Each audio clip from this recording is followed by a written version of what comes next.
أعوذ بالله من الشيطان الرجيم. بسم الله الرحمن الرحيم. الحمد لله الذي أنزل على عبده الكتاب ولم يجعل له عوجا قيما لينذر بأسا شديدا من لدنه ويبشر المؤمنين الذين يعملون الصالحات أن لهم أجرا حسنا ماكثين فيه أبدا وينذر الذين قالوا اتخذ الله ولدا ما لهم به من علم ولا لآبائهم كبرت كلمة تخرج من أفواههم إن يقولون إلا كذبا فلعلك باخع نفسك على آثارهم إن لم يؤمنوا بهذا الحديث أسفا إنا جعلنا ما على الأرض زينة لها لنبلوهم أيهم أحسن عملا وإنا لجاعلون ما عليها سعيدا جرزا أم حسبت أن أصحاب الكهف والرقيم كانوا من آياتنا عجبا إذ أوى الفتية إلى الكهف فقالوا ربنا آتنا من لدنك رحمة وهيئ لنا من أمرنا رشدا فضربنا على آذانهم في الكهف سنين عددا ثم بعثناهم لنعلم أي الحزبين يحصى لما لبثوا أمدا نحن نقص عليك نبأهم بالحق إنهم فتية آمنوا بربهم وزدناهم هدى وربطنا على قلوبهم إذ قاموا فقالوا ربنا رب السماوات والأرض لن ندعو من دونه إلها لقد قلنا إذا شططا هؤلاء قوم اتخذوا من دونه آلهة لولا ياتون عليهم بسلطان بين فمن أظلم ممن افترى على الله كذبا وإذ اعتزلتموهم وما يعبدون إلا الله فأووا إلى الكهف ينشر لكم ربكم من رحمة ويهيئ لكم من أمركم مرفقا وترى الشمس إذا طلعت تزاور عن كهفهم ذات اليمين وإذا غربت تقرضهم ذات الشمال وهم في فجوة منه ذلك من آيات الله من يهد الله فهو المهتد ومن يضلل فلن تجد له وليا مرشدا وتحسبهم أيقاظا وهم رقود ونقلبهم ذات اليمين وذات الشمال وكلبهم باسط ذراعيه بالوصيد لو اطلعت عليهم لوليت منهم فرارا ولملئت منهم رعبا وكذلك بعثناهم ليتساءلوا بينهم قال قائل منهم كم لبثتم قالوا لبثنا يوما أو بعض يوم قالوا ربكم أعلم بما لبثتم فابعثوا أحدكم بورقكم هذه إلى المدينة فلينظر أيها أزكى طعاما فليأتكم برزق منه وليتلطف ولا يشعرن بكم أحدا إنهم إن يظهروا عليكم يرجموكم أو يعيدكم في ملتهم ولن تفلحوا إذا أبدا وكذلك عثرنا عليهم ليعلموا أن وعد الله حق وأن الساعة لا ريب فيها إذ يتنازعون بينهم أمرهم فقالوا ابنوا عليهم بنيانا ربهم أعلم بهم قال الذين غلبوا على أمرهم لنتخذن عليهم مسجدا سيقولون ثلاثة رابعهم كلبهم ويقولون خمسة سادسهم كلبهم رجما بالغيب ويقولون سبعة وثامنهم كلبهم قل ربي أعلم بعدتهم ما يعلمهم إلا قليل فلا تمار فيهم إلا مراء ظاهرا ولا تستفت فيهم منهم أحدا ولا تقولن لشيء إني فاعل ذلك غدا إلا أن يشاء الله واذكر ربك إذا نسيت وقل عسى أن يهديني ربي ليقرب من هذا رشدا ولبثوا في كهفهم 300 سنين وازدادوا 9 قل الله أعلم بما لبثوا له غيب السماوات والأرض أبصر به وأسمع ما لهم من دونه من ولي ولا يشرك في حكمه أحدا واتل ما أوحي إليك من كتاب ربك لا مبدل لكلماته ولن تجد من دونه ملتحدا واصبر نفسك مع الذين يدعون ربهم بالغداة والعشي يريدون وجهه ولا تعد عيناك عنهم تريد زينة الحياة الدنيا ولا تطع من أغفلنا قلبه عن ذكرنا واتبع هواه وكان أمره فرطا وقل الحق من ربكم فمن شاء فليؤمن ومن شاء فليكفر إنا أعتدنا للظالمين نارا أحاط بهم سرادقها وإن يستغيثوا يغاثوا بماء كالمهل يشوي الوجوه بئس الشراب وساءت مرتفقا إن الذين آمنوا وعملوا الصالحات إنا لا نضيع أجر من أحسن عملا أولئك لهم جنات عدن تجري من تحتهم الأنهار يحلون فيها من أساور من ذهب ويلبسون ثيابا خضرا من سندس واستبرق متكئين فيها على الأرائك نعم الثواب وحسنت مرتفقا واضرب لهم مثل الرجلين جعلنا لأحدهما جنتين من أعناب وحففناهما بنخل وجعلنا بينهما زرعا كلتا الجنتين آتت أكلها ولم تظلم منه شيئا وفجرنا خلالهما نهرا وكان له ثمر فقال لصاحبه وهو يحاوره أنا أكثر منك مالا وأعز نفرا ودخل جنته وهو ظالم لنفسه قال ما أظن أن تبيد هذه أبدا وما أظن الساعة قائمة ولئن رددت إلى ربي لأجدن خيرا منها منقلبا قال له صاحبه وهو يحاوره وكفرت بالذي خلقك من تراب ثم من نطفة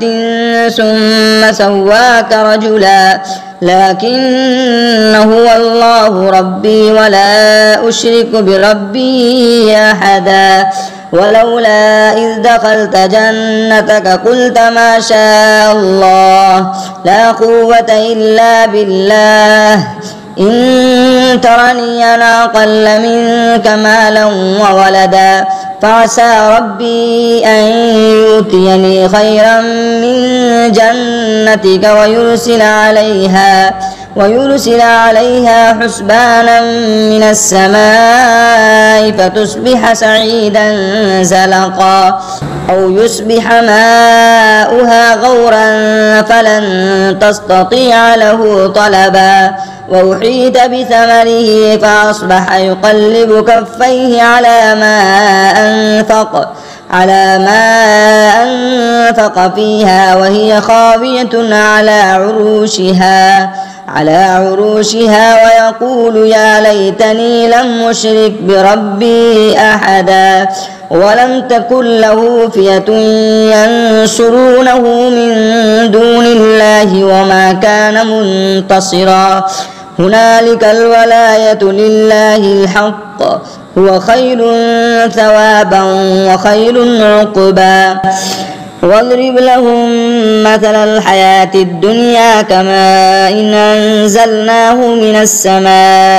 من السماء فاختلط به نبات الأرض فأصبح حسيما تذروه الرياح وكان الله على كل شيء مقتدرا المال والبنون زينة الحياة الدنيا والباقيات الصالحات خير عند ربك ثوابا وخير أملا ويوم نسير الجبال وترى الأرض بارزة وحشرناهم فلم نغادر منهم أحدا وعرضوا على ربك صفا لقد جئتمونا كما خلقناكم أول مرة بل زعمتم أن لن نجعل لكم موعدا ووضع الكتاب فترى المجرمين مشفقين مما فيه ويقولون يا ويلتنا ما لهذا الكتاب لا يغادر صغيرة ولا كبيرة إلا أحصاها ووجدوا ما عملوا حاضرا ولا يظلم ربك أحدا وإذ قلنا للملائكة اسجدوا لآدم فسجدوا إلا إبليس كان من الجن ففسق عن أمر ربه أفتتخذونه وذريته أولياء من دوني وهم لكم عدو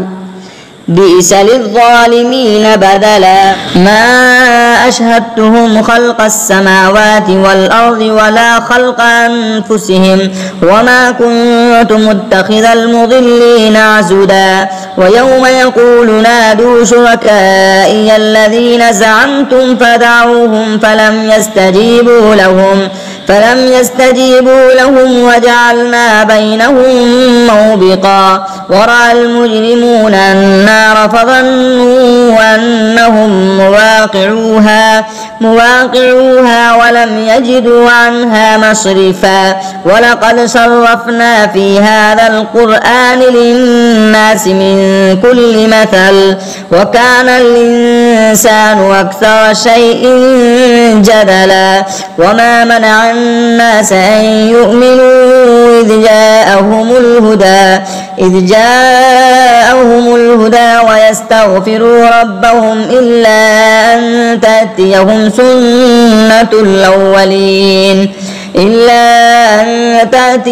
سنة الأولين أو يأتيهم عذاب قبلا وما نرسل المرسلين إلا مبشرين ومنذرين ويجادل الذين كفروا بالباطل ليدحضوا به الحق واتخذوا آياتي وما أنذروا هزوا ومن أظلم ممن ذكر بآيات ربه فأعرض عنها ونسي ما قدمت يداه إنا جعلنا على قلوبهم أكنة أن يفقهوه وفي آذانهم وقرا وإن تدعوهم إلى الهدى فلن يهتدوا إذا أبدا وربك الغفور ذو الرحمة لو يؤاخذهم بما كسبوا لعجل لهم العذاب بل لهم موعدا لن يجدوا من دونه موئلا وتلك القرى أهلكناهم لما ظلموا وجعلنا لمهلكهم موعدا وإذ قال موسى لفتاه لا أبرح حتى أبلغ مجمع البحرين أو أمضي حقبا فلما بلغا مجمع بينهما نسيا حوتهما فاتخذ سبيله في البحر سربا فلما جاوزا قال لفتاه آتنا غداءنا لقد لقينا من سفرنا هذا نصبا قال أرأيت إذا أوينا إلى الصخرة فإني نسيت الحوت وما أنسانيه إلا الشيطان أن أذكره واتخذ سبيله في البحر عجبا قال ذلك ما كنا نبغي فارتد على آثارهما قصصا فوجدا عبدا من عبادنا آتيناه رحمة من عندنا وعلمناه من لدنا علما قال له موسى هل أتبعك على أن تعلمني مما علمت رشدا قال إنك لن تستطيع معي صبرا وكيف تصبر على ما لم تحط به خبرا قال ستجدني إن شاء الله صابرا ولا أعصي لك أمرا قال فإن اتبعتني فلا تسألني عن شيء حتى أحدث لك منه ذكرا فانطلقا حتى إذا ركبا في السفينة خرقها قال خرقتها لتغرق أهلها لقد جئت شيئا إمرا قال لم أقل إنك لن تستطيع معي صبرا قال لا تؤاخذني بما نسيت ولا ترهقني من أمري عسرا فانطلقا حتى إذا لقيا غلاما فقتله قال أقتلت نفسا زكية بغير نفس لقد جئت شيئا نكرا قال ألم أقل لك إنك لن تستطيع معي صبرا قال إن سألتك عن شيء بعدها فلا تصاحبني قد بلغت من لدني عذرا فانطلقا حتى إذا أتيا أهل قرية استطعما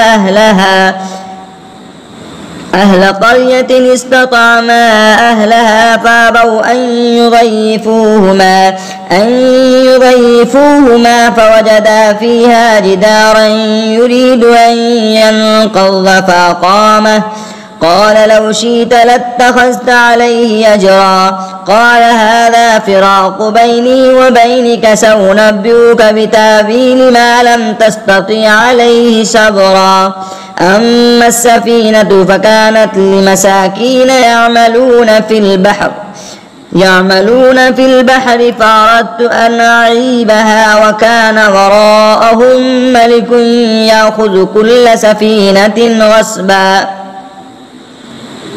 وأما الغلام فكان أبواه مؤمنين فخشينا أن يرهقهما طغيانا وكفرا فأردنا أن يبدلهما ربهما خيرا منه زكاة وأقرب رحما وأما الجدار فكان لغلامين يتيمين في المدينة وكان تحته كنز لهما وكان أبوهما صالحا فأراد ربك أن يبلغا أشدهما ويستخرجا كنزهما رحمة من ربك وما فعلته عن أمري ذلك تأويل ما لم تستطع عليه صبرا ويسألونك عن ذي القرنين قل سأتلو عليكم منه ذكرا إنا مكنا له في الأرض وآتيناه من كل شيء سببا فأتبع سببا حتى إذا بلغ مغرب الشمس وجدها تغرب في عين همية وجد عندها قوما قلنا يا ذا القرنين إما أن تعذب وإما أن تتخذ فيهم حسنا قال أما من